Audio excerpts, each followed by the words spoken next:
going on, guys? Midnight Sound 518 here, and I have another little video thingamajig for you. It's an upgrade for Sasha, my 2017 Tacoma TRD Pro. So this one is pretty neat. Technically, this is a part of another video that I'm also making, but I figured I'd do this as like a separate thing for those that do not have a scan gauge installed in their truck like I do. So I figured I'd make an individual one. So I got a package from a group called the Taco Garage. And we're gonna crawl into the truck and I'll show you what it is.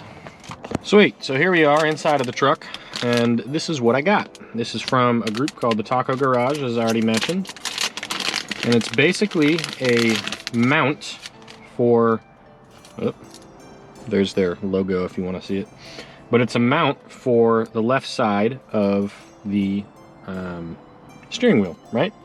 Comes with some other stuff in the kit. We got a standard 1-inch ball mount. We got a addition to the ball mount, and then a gigantic magnetic plate.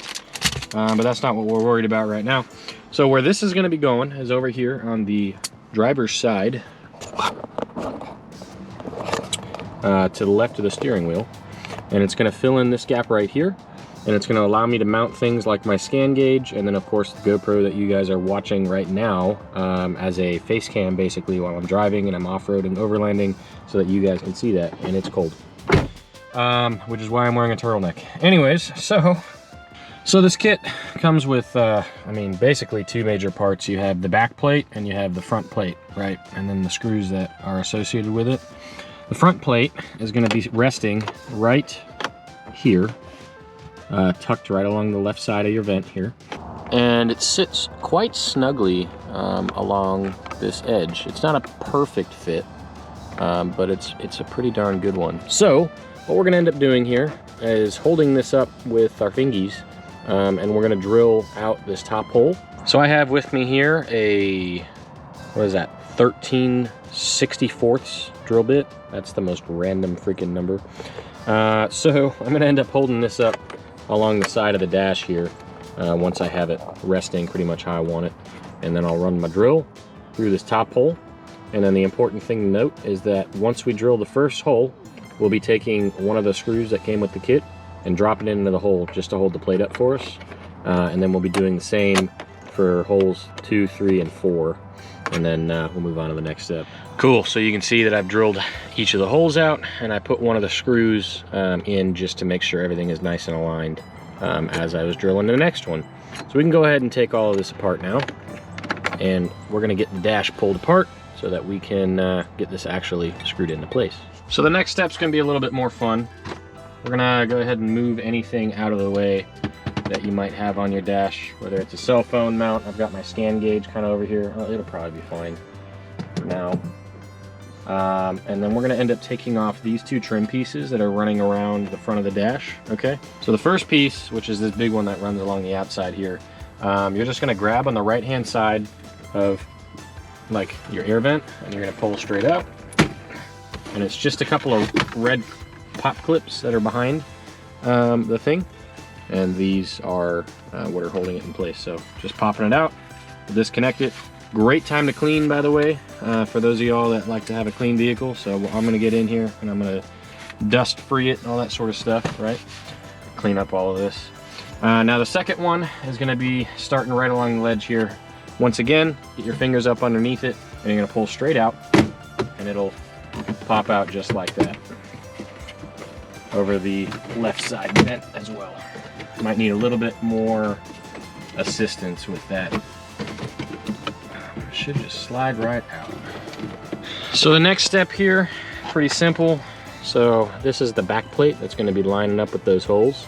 So we're going to be taking the plate and we're going to be gently resting it right in there, aligning our screw hole with that bottom hole, and then we're going to go ahead and thread that first screw in.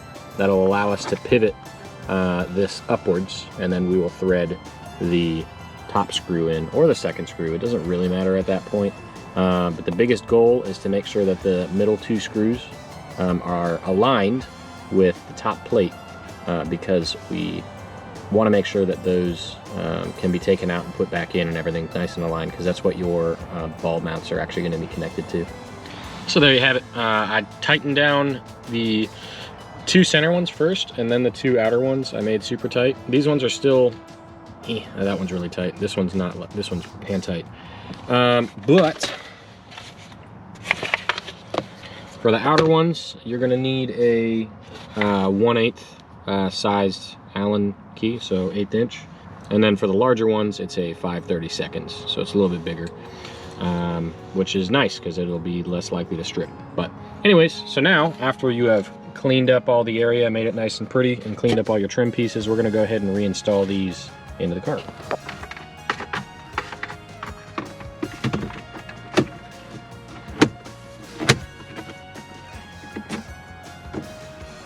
So as I mentioned before, this kit includes a 1-inch ball thing along with its associated bolt. It's got its connecting rod. You've got a gigantic magnetic plate that's rubber coated, which is amazing, helps with grippy. The kit includes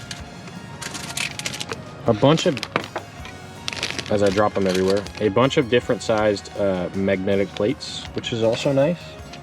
And of course the ball that's going to go on the other side of the mount. So obviously that singular bolt is going to be replacing whichever one you choose to swap it out with. So I'm probably going to start with the top one here. Maybe I'll go with the left one, because one of the other ones is going to end up being my GoPro mount for the face cam kind of thing. But the other one is going to be for my scan gauge. So I'll probably end up going with this one and then running it over to the left. But let me throw that in real quick and we'll see what it looks like.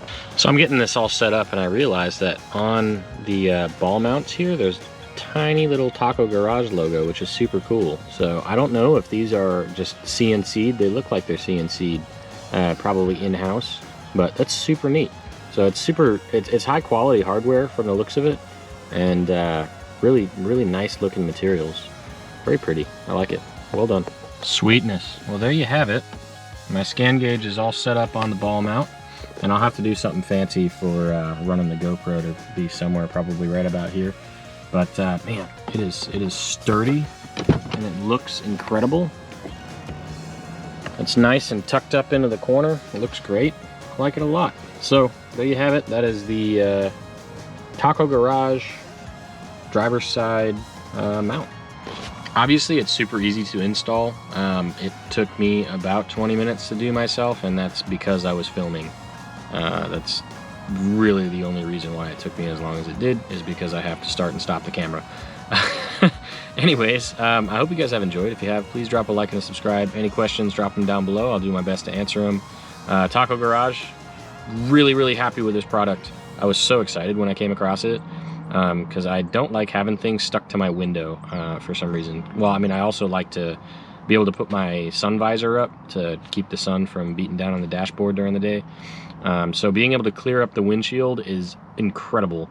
So having that tucked over on the side just makes it so much better. But anyways, if you have enjoyed, drop a like and a subscribe. Probably already said that, but I'll see you next time. Midnight sign out.